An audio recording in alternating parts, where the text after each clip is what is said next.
Hello, everybody. I'm Patty Patain. Meet the power of intelligent conversation.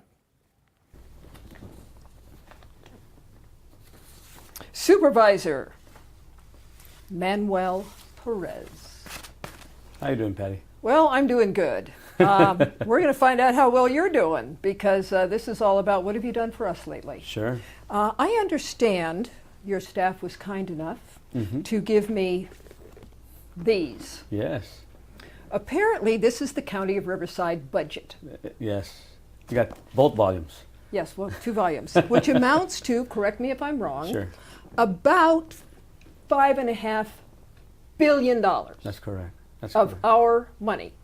Of our money. Our tax dollars. Well, yes. Okay, Yeah, it to comes some from degree. property tax and Yeah. this tax and that tax. We're taxed. It's got to come from somebody, so That's it has to correct. come from the earners, whether it's the individual earners or the corporate, or whatever. It's tax money. Okay. Sure.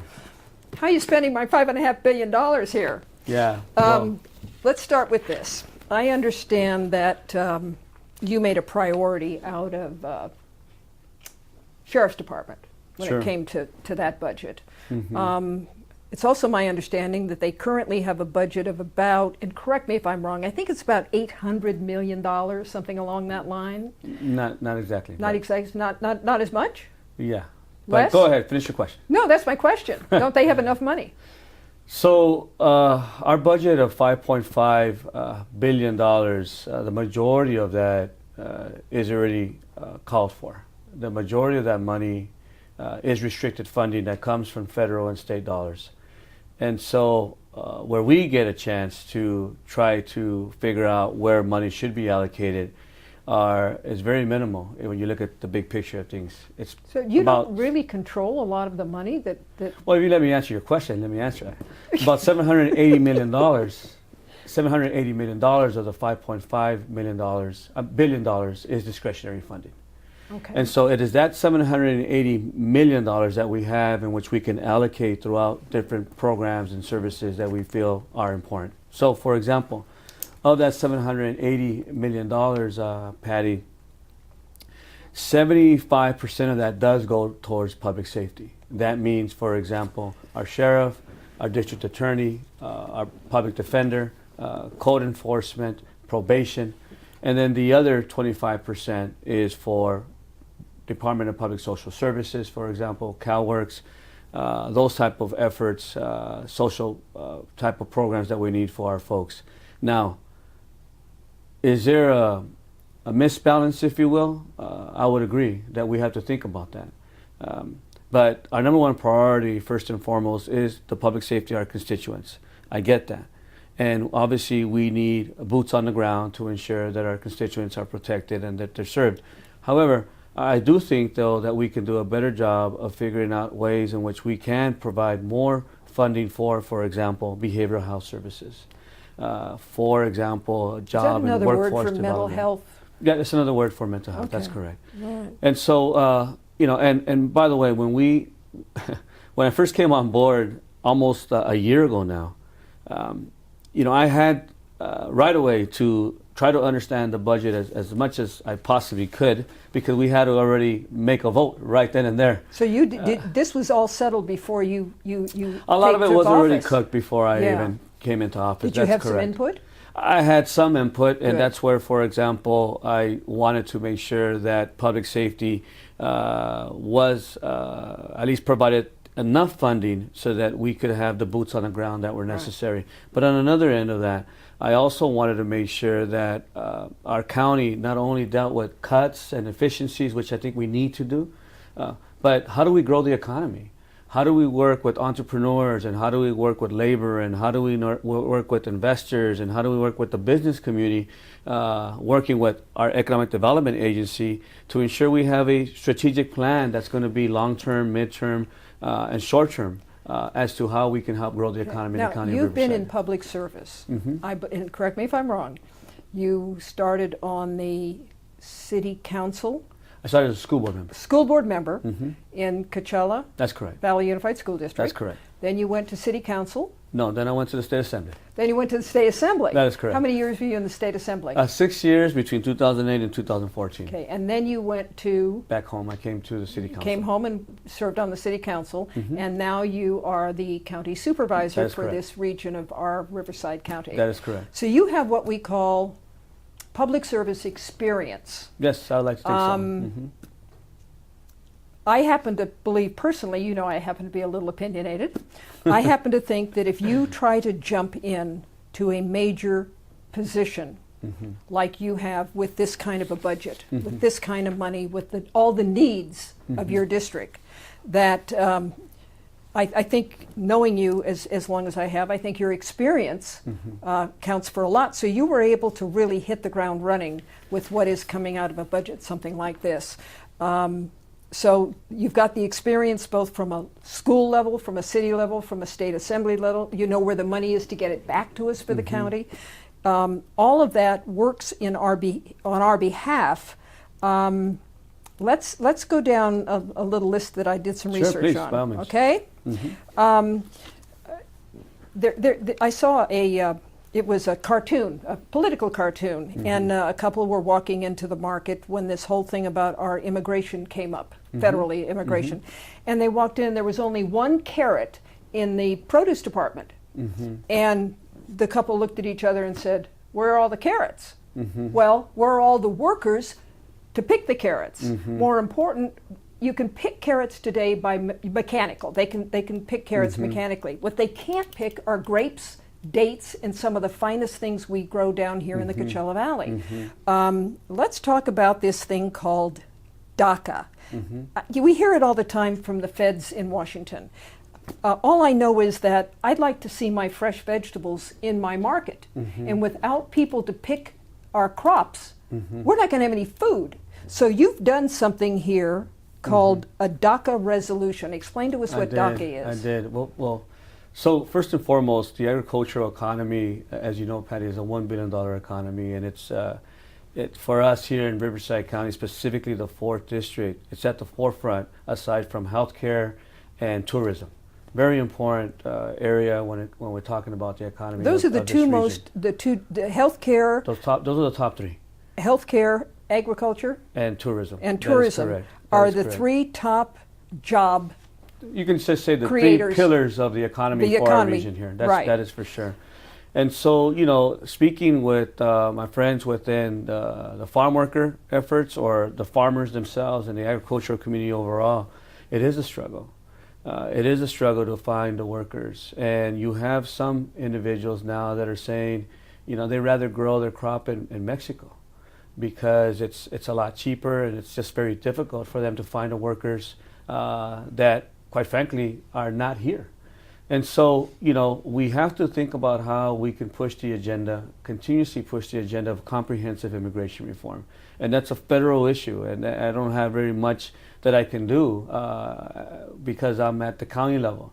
Nonetheless, though, what I did think we should do, though, here at a regional level, and I worked alongside my colleagues on the dais, as the other 4 supervisors, and in a bipartisan way, we passed a resolution 5-0 to ask our federal government to work on the issue of comprehensive immigration reform, and as well, let's respect and let's provide some effort, some pathway for our DACA individuals that live here in the state of California, specifically in the county of Riverside, in the 4th District. I'm sure we have DACA individuals throughout the entire county of Riverside, but I would argue that the majority are here in the 4th District. Yes. And Now, so, what is DACA? How do you explain DACA? yeah, deferred action for childhood arrivals. Okay. A fancy word for it. Gee, you know, we need people to help us do the work in this county that is absolutely essential to our economy. So what kind of impact can you and your fellow supervisors have in enabling our people to stay here and help us have food on the table? Yeah, it's pretty difficult, Patty, to be honest with you. What kind of impact? It really depends if our senators and congressional leaders want to listen to us. Although I will say that we are the 4th largest county in the state of California, the 10th largest county in the United States of America, larger than 15 states in the Union. we do have a voice if we so choose to have a voice and be a united voice on this issue. That's why I thought it was important for us as a county board of supervisors, all of us coming together and having a resolution to really push that agenda, to think about the fact that we should have a pathway towards citizenship for our DACA recipients. Mind you, these individuals were brought here as youngsters. They didn't know any better. And there's a lot of individuals that have went on to school and became valedictorians and salutatorians, and if they had the funding that they could receive through financial aid, and unfortunately they can't, they couldn't. You never know what they could have done if they went off to higher education. And there are some individuals that have gone on to higher education and have became lawyers and have become teachers, and they want to give back to the community. And I think that we should make that type of investment because and believe in those efforts, because those individuals are going to help the local economy. Well, I think that the fact that you were able to get a 5-0 resolution through your supervisor group was, I think that's pretty major. It was, and it wasn't easy. We had a lot of negotiation, a lot of discussion back and forth as to what that actually meant. Ultimately, at the end of the day, you know, my hope is that someone in Washington, D.C. will listen. Well, I want to continue to see grapes from the Coachella Valley on my table, and I want to continue to see the dates on my table, and they need to be picked by professionals, and these people are professionals. Yes, and you know, and from what I understanding as well is that, as I mentioned, the agricultural community is having a tough time finding workers. And if we want to continue to build out our agricultural economy and make it as robust as possible, we need to have some sort of program, whether it's DACA or some sort of guest worker program that doesn't treat individuals as second-class citizens and respects them, and which there's some form of housing and a decent wage alongside with access to health care. Well, you've done something else in that would department. Be very helpful. You really worked forward on that department too, because you were behind something called the Galilee Center, I believe. I was, that's right. I believe it's in Mecca? That's correct. Yeah, and it's a farm worker shelter of sorts. What goes on there? Yeah, so you know, the people who started Martha's Kitchen years ago, you may know who they are, Claudia Castorena and Gloria Gonzalez, I believe. They started Martha's Kitchen many, many years ago. And their whole goal was to make sure that they, one way or another, try to alleviate or ameliorate poverty and provide access to health care as well as housing as well as food security. So this is where you put some of the money that you have available to steer towards us here in your district. Sure. And so you've put together a pot of money that helps. That helped them in one way or another, right? Yeah. And so they moved away from Martha's Kitchen. They started their own center called Galilee Center in Mecca.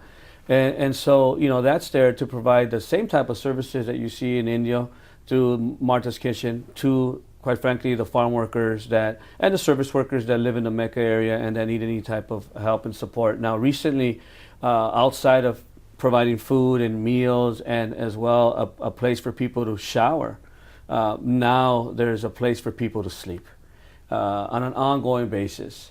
And so, and that's there too at Galilee. Is there some housing there? It is, and you know, well, that's quite an accomplishment, Manny, because that's if you haven't got any place to sleep, how are you going to take a shower at the same?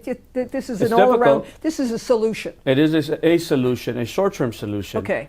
Maybe up to a mid-term solution, but there was a lot of people that played a role in that. You know, Father Lincoln out of Sacred Heart, he was able to bring people together to provide donations. We were able to provide some funding through the county. And you have also individuals who we can call angels, like Mary Polad, who went out of her way to secure $250,000 so that we can provide that type of housing, emergency housing for our farm workers. But mind you, that's just a quick fix. Well, it's at least you got that much done. Yes. And at least I'm still going to see our wonderful grape industry on my table. I'm going to see correct. my dates on my table. That's correct. And that's the main concern. I, as an individual and a native of the Coachella Valley, I was born here. So, you know, I want to see those things continue. And without the people to pick to harvest. Sure. We haven't got that food. So I this agree. is a great step forward. You have another step forward too. I have a whole list of things that I did a little research on here about what you've done for us lately. Okay? Yeah, well, we've been trying. We're going to have North Shore. You've got a park down there, and a lot of Yeah. people don't know that half of the Salton Sea is in Riverside County. That's correct. It's also in the Coachella Valley Unified School District, which is one of the few all Title I school districts That's in the correct. country. Now, Title I means it's a whole lot of poverty. That's correct. So North Shore Parks, I grew up with a park, you grew up with a park. I mean, Well, and I didn't grow up with a park, but most people on the east side of the Coachella Valley did not grow up with parks. I'm sorry, because But that's why we're helping to build my parks. play park was in Palm Springs and Cathedral City, so we Yeah. always had a park to play. Sometimes I forget. So you enabled a park for North Shore? That's coming along good? Sure, but mind you, the effort has been ongoing, and I'm just in a great position to continue that effort. And now, over the course of years, these people have been waiting for a park forever. You know, and one of the things that I believe that we need to do as policymakers is build green spaces for our kids and Yes. for our families.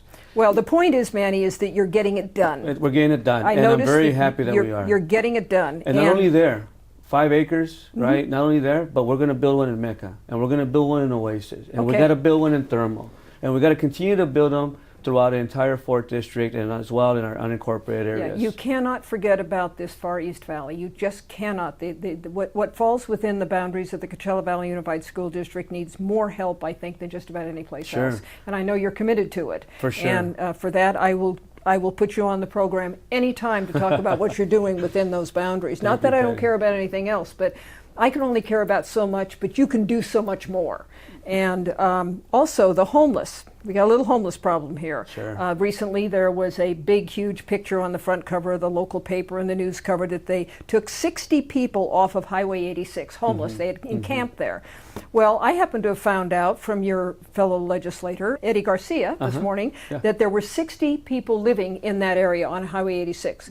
They gave everybody an opportunity to go into to have housing, That's to correct. get them into housing and get off the streets. Only 30 took them up on it, just 30. And people don't understand. They have to, if you haven't been out, and ladies and gentlemen, if you have not been out talking to those people who choose to live on the streets or in the desert or wherever they choose to live, many of them do not want to go into the offered housing like that Manny and his fellow public servants have offered to them. 30 of them did not. That's 50%. So, they can't be responsible for everything. Some people simply like it that way. So we that's try. just that you have tried considerably. We You- tried. You got and, half of them. And there's some folks as well that we offered, if they didn't want to be part of the Housing First model, we offered them vouchers, basically bus rides back to their homes or where their families are, if that's what they chose as well. Well, you it know. has to be a choice. And a lot of people Yeah. don't want to make that choice. You can only do so much. That's correct. And you've done everything you can do here by offering 60 people to get out of a homeless situation. We can only help folks who want to help themselves, yeah, Patty, you can and, only do so much. and- Now, and- one of my favorite subjects, Okay. veterans. Yes. Tell me about Lake Cahuilla Veterans Regional Park. I used to fish out there. Oh, yeah, that's and fun. it's a beautiful park. That's right. But I understand you've done more. It's a beautiful park. I remember fishing there as a kid growing up. I remember swimming there in the lake as a kid growing up. It was a very much a favorite spot for our families because it was just down the street from where we grew up, and it was rather cheap to enter, and it didn't cost us very much to go. And I'm very proud of that park because there's a lot of childhood memories, and a lot of us as kids growing up in the community out here went there. And so you know that we don't have a regional park, a county park named after our veterans in the entire county of Riverside. And when I learned this, I thought, we perhaps don't have the resources to build an entirely new park, but can we rename a park? And so we talked to different individuals here locally, and we came to the point that there was agreement that why don't we rename the Lake Cahuilla Park to the Lake Cahuilla Regional Veterans Park, making it the very first Veterans Park in behalf of honoring our veterans here in our own backyard. Anything you do for veterans, I mean, I'm behind that Yeah. You name it. And We're very proud of that. And I invite you to come out. I will. I believe that everybody who lives in this region should go to Lake Cahuilla and see really what a really neat thing it is, because I really should start fishing out there again, but I just haven't had time. Yeah, it's nice. And they have nice hiking trails They too do. for people. It's beautiful. And ladies, you need to take more advantage of this, ladies and gentlemen. I mean, look, Manny worked hard here, and you know, and our veterans deserve more recognition than they're getting. And I know this is one small step, but it's one of those accomplishments that we can thank Manny for. We've done a lot more on veterans if you want to talk about veterans some more. Well, I want to get to some of the things. I ran down your accomplishments I found out about. Yeah. So let's talk about what you've got in the works. Sure. I have on here the Salton Sea Plan. I'm not even going to go there. Okay? Because I started in 1992 reporting on the Salton Sea. I think it's a massive problem into which we poured an enormous amount of money, and little or nothing has been accomplished. So I'd rather go to something that really you have more control over. You're one person in the sea of many bureaucrats when it comes to that Salton Sea. Right. I think you'll be able to solve it eventually. I think your intelligence in participating in it will help eventually, but I don't see that as an immediate solution like the other things you've managed to do here. Sure. So let's go on to something very important. Sure. The Jacqueline Cochran Regional Airport. There's a great airport out here, and I know they've been wanting a customs facility because the situation at the docks in Los Angeles at San Pedro are blocked up. We need this. So tell me, how are you going about getting a customs facility that I understand has been kind of stalled? Well, it has been up until recently. And that's the good news, that we were able to finally have a letter sent to us, in which we're going to use as part of our application process for us to become a customs airport. They have to write a letter? Well, you have to have the support of the governor. You have to have support. Does he support it now? He does support it now. And you helped get us that? Yes. Okay, great. So that's the great thing about all this, Patty, is that this has been, as you know, in the works for years. Yes. And it's stalled for years, and the short time frame that I've been here working alongside individuals like the Cabazon Band of Mission Indians and the FBOs, the other airlines that exist here locally within the airport, and as well with private entities. We were able to finally move us along with receiving that letter of support from the governor's office. Wow, that was major. It was major because it hadn't been done for years. No, it's major. And so for that, stay tuned. Okay. Hopefully it works out. Well, you let me know when you're ready to start that, and I'll have cameras out there. No, for sure. Let's go on to your next. It's in the works. I want to talk about things that you've are actually moving forward that no one else has been able to do. There's something called behavioral health. Come on, it's called mental health, or stay out of trouble, or whatever you want to call it. And you have enabled in La Quinta a transitional program for kids 16 to 25. That's correct. Now, I don't understand why.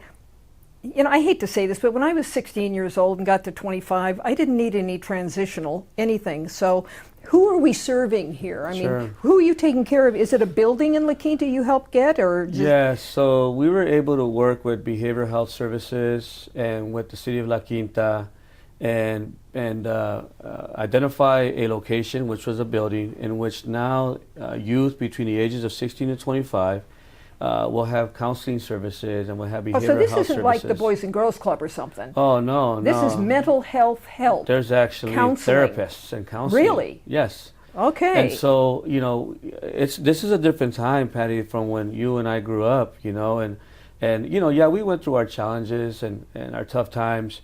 But I do believe that right now there are a lot of youth that unfortunately there's a lot of self-doubt and a lot of self-hate, a lot of anger per se. When I was growing up as a kid, the youth violence did exist. I get that. And rather than one maybe committing suicide, they hurt someone else that happened to live on the same street, or you had that gang violence. Nowadays, that still exists, but now you also have individuals, unfortunately, that are just committing suicide. Well, mental health is very personal to me. I lost my brother to a self-inflicted gunshot wound. I would have been there had I not been properly medicated years ago. It's an inherited issue. It's called manic depression. I've made no secret of it. So when it comes to mental health, I am I couldn't be more in favor of anything you could possibly do. When you grow up with a thing that we could call manic depressive, and there's a difference between situational manic depression and clinical. Mine is clinical. I was born with it, and so many kids are being born with it today because it's inherited. So what you're doing there is, I'd love to go over and do a tour one day with you. You should, and by see all what means. you've accomplished there, because For I sure. find that so important. I know I'm alive today because I was able to afford the proper doctor and the proper medication, and it was at the time very expensive. Sure, It I is can not imagine. today, but mental health is so important, and I'm glad to see that you've been able to accomplish something there that's so valuable to us all. You're also, in addition to the veterans thing, you're doing a lot more to help staff up. I'm very familiar with something called HUD-VASH, which gets our veterans off the street with vouchers from the Veterans Administration. Now, you've taken that a little bit farther. You've got more staffing, more resources. The one thing that that you've really done something here. Tell us about that. Yeah, so we're still working on it, but yes, we do have at least one more staffer now here locally to be able to provide services to our veterans. When you have 40 veterans seen by one individual on a daily basis, there's an issue here, and if they're seeing up to 40 veterans, I wonder to what degree are we able to truly provide them the guidance that they need and the counseling that they need. And so, look, our VSOs, our veteran service officers, are working hard and they care. And so what we need to do is everything we can to ensure that we provide the resources necessary at the county level. At the state level, we're advocating. We have a piece of legislation that's coming from us. We are the sponsors of that legislation to draw down millions of dollars. That's going to go towards 58 counties, but we're going to get our fair share. Good. So that we can improve the services for our Yeah, veterans. I worked with HUD-VASH personally. I had a couple of veterans that were on the street that I got to know. I stopped and talked to them. And it took, they had been trying to get into the HUD-VASH voucher project now for about 4 years. And you know, there wasn't enough staff. There are great people. Your staffing is, the people that work with the veterans are wonderful people. There just wasn't enough of them. That's and right. so I intervened, and he's in a very nice apartment now. And That's the more great. that you can do that, Sure. the more I can report on it, because it's so very, very important. Sure. You've got so much, you've done so much, and you've got so much in the works. I'm going to try and push you along here a little bit. But we're going to take our time. Desert Healthcare District. Let me see if I can shorten the explanation here. I was born in Palm Springs at what was then, or what is today, Desert Regional Medical Center. It was an Army hospital during the war when my dad was here with Patton. Wow. So it was the El Mirador Hotel for those of you who've been here a while. So Desert Healthcare District is funded by certain taxes, and they get a lot of money off of the rental or the lease of the hospital itself. But it only serves a certain geographic area. It doesn't come down here. How are you going to accomplish, how can they increase the district with all this? They have millions of dollars. They have millions of dollars in the foundation. How do you get that money down here where right now it is needed so desperately? Sure. And so, you know, I come from healthcare, as you know, Patty, and I worked in the community health center movement for a long time. I remember this discussion when I first came back home from college 20 years ago, you know, and we were wondering, how do we expand the Desert Healthcare District? It took all these years, I guess, to align the stars, and finally here we are. My conversation with Supervisor Manny Merez continues tomorrow. Would appreciate it if you'd pay attention. He is telling us, what have you done for us lately? These are important questions, and he has important answers.